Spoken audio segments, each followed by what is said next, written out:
I received a text from my father on the train. After the train starts moving, do not make a sound. What just This happened? world has been invaded What was by that aliens. tentacle? Any We're human who dying. makes a sound As will soon be as the man flattened finished into a lower speaking, dimension. the tentacle Only by burst staying into silent can you survive. It stabbed right When I through saw his the body. text, my heart As nearly expected, stopped. he was flattened because into my two father had been dimensions. missing for The 3 others years. pretty much understood His what phone was number going had been on now. disconnected No long one dared ago. make even the So who was slightest texting me now? sound. In just a few dozen Barely dared seconds, to breathe. the once I lively quickly called train the had only a 911 dozen people but left. all I heard was We an gathered automated together message. from different cars. Sorry. The Looking number at the dialed was no two-dimensional longer in bodies all service. over the floor. How could this be? None of us How dared could a act disconnected rashly. number send a Someone text? tried to call the police. Just as I was stunned, but our phones had no The train signal at started all. moving. I While we stared were at the tense text and and helpless, didn't dare make a a sound. man in a suit It held up didn't his feel phone like a toward prank us. text. Hello everyone. More like some My name is supernatural Jogan. force. I'm a So I PhD chose to student in stay quiet for psychology. now. I think we My should best find friend Wang Chang was sitting next to me. To keep him from making any noise, I opened the notes app on my phone and typed for him. Wang Chang, don't make any sound. I'm not joking with you. Stay quiet. I'm begging you. Trust me this once. Wang Chang didn't know what was going on, but seeing the serious look on my face, he silently nodded. But right then, a tentacle suddenly reached into the train car. It stabbed straight at the person who was talking. Anyone it touched instantly went from 3-dimensional to 2-dimensional, like a drawing plastered across the floor. Oh my god. Is this what dimensional reduction looks like? Looks like the text was telling the truth. After everyone who made a sound had been dealt with, the tentacle left the car. I went over and carefully checked the train body. The carriage and windows were completely intact. Could the tentacle exist in a different dimension from us? But now wasn't the time to think about that. I looked around. Only a few people were left in the car. They were all too terrified to move. The whole train car was dead silent. Wang Chang set his phone to silent. Then he typed a question in his notes app. Chen Jia, how did you know we couldn't make any noise? What was that tentacle just now? I just received a text. The text told me the world had been invaded by aliens. Humans who make noise will be hit with dimensional reduction. And the person who texted me was my father, who's been missing for 3 years. That's why I chose to believe it. Is that tentacle the aliens' weapon against humans? I was about to type a reply to Wang Chang when I saw a man in work clothes walk over.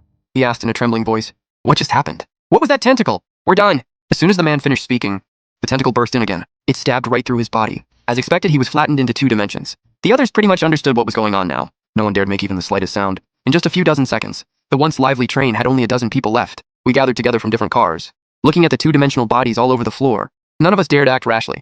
Someone tried to call the police, but our phones had no signal at all. While we were tense and helpless, a man in a suit held up his phone toward us. "Hello everyone. My name is Joe Gang. I'm a PhD student in psychology. I think we should find the train police for help." He was the first to share his opinion.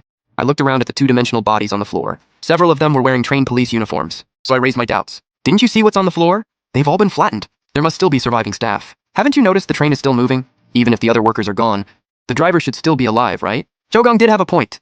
The train was still moving forward. Maybe the driver was still alive. Just then, a man in a jacket also picked up his phone. "Hello everyone. My name is Liu Ming. What if the driver and the tentacle are on the same side? Wouldn't we be walking right into death? Use your brain. If they were on the same side, the train police wouldn't be dead, and none of our phones have signal. We can't ask the outside world for help. I heard train drivers have satellite phones. That is our last hope."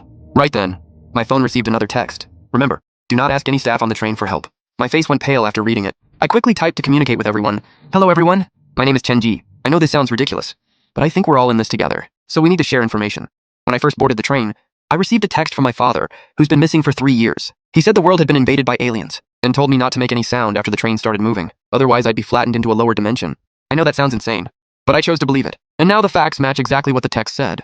Just now, I received another text from my father. He told me not to ask any staff for help. After everyone read the words on my phone, they all looked completely shocked. Only Jogang sneered.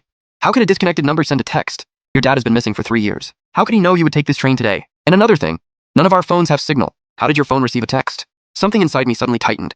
Right, I had forgotten about the signal. Jogang's expression suddenly turned fierce.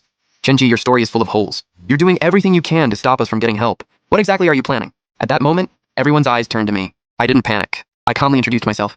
"I'm a third-year student at the police academy. I've been on the school's honor roll on the official website. If you don't believe me, you can look it up online. There's no signal now. How are we supposed to look it up?" A blonde-haired guy quickly chimed in. "Yeah, exactly. And you don't look like someone from a police academy anyway." I had noticed this blonde guy a while ago. At first, he didn't join the discussion. He just kept trying to open games on his phone. But because there was no signal, he finally joined in. He looked like ants were crawling all over him, as if he was extremely uncomfortable. Shuko noticed it too. "Bro, are you addicted to the internet? It's been more than half an hour without signal. You must feel awful right now, right? Yeah, so what am I supposed to do? Only by getting out of here. Can I find the right sedatives for you at a pharmacy? That will ease your pain. People will listen to anyone when they're desperate." The blonde guy quickly started obeying Jogang completely. "Great. Then how do we get out as soon as possible? We need to press the emergency alarm in the train. Let the driver know what's happening inside." "Are you crazy? Making noise will alert the tentacle. Then none of us will get out alive." Jogang only gave me a cold glance and had no intention of listening. "Chuubang, how confident are you?" 50%. "Chuubang, you only have a 50% chance, and you still dare press the alarm? Everyone, you saw it with your own eyes. You know what happens to anyone who makes a sound. Jogang's method is sending you all to die." At that moment, apart from Jogang, everyone was hesitating. If we lose the gamble, we'll be flattened into a lower dimension. But what if we win? The driver can help us contact the outside world. We can all escape this damn place. It comes down to whether you want to wait here to die, or follow me and fight for one chance to live. I had to admit,